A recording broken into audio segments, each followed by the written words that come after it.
বিজয় দিবসের লাল শুভেচ্ছা। আসসালামু আলাইকুম।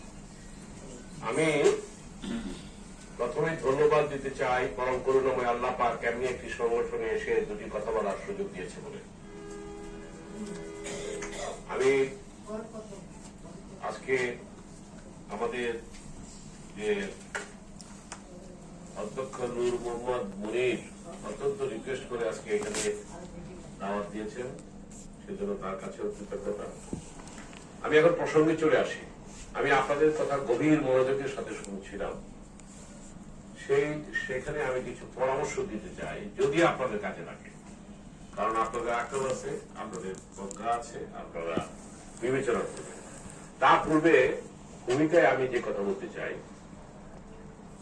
৭১ মুক্তিযুদ্ধের মধ্য দিয়ে আমরা লক্ষ শহীদের রক্তের বিনিময়ে আমরা বিশ্বের মানচিত্রে একটি মানচিত্র এঁকেছিলাম বাংলাদেশের।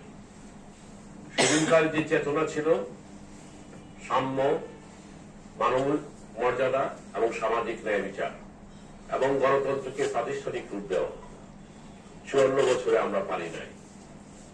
আমরা যারা রাজনৈতিক দল, বিশেষ করে যারা ক্ষমতায় ছিল, ওই দায় যদি আমি যেহেতু একটি দলের সাথে ছিলাম, সবাইকে নিতে হবে। কারণ এই দেশে যে ৫৪ বছরে কোনো কাজ হয় নাই সেই কথা আমরা বলবো না, কিন্তু আমরা স্বচ্ছতা, জবাবদিহিতা, গণতন্ত্রকে, মানুষের প্রকৃত মূল্যবোধকে, যে গণতান্ত্রিক মূল্যবোধের যে সংস্কৃতি গড়ে তোলা, এটা আমরা করতে পারি নাই।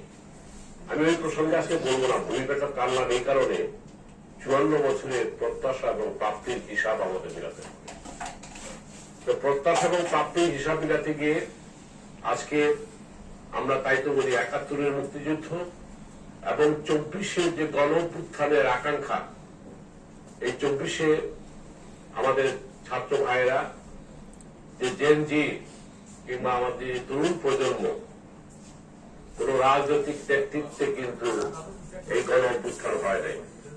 সুতরাং রাজনৈতিক নেতৃত্ব ছিল, কিন্তু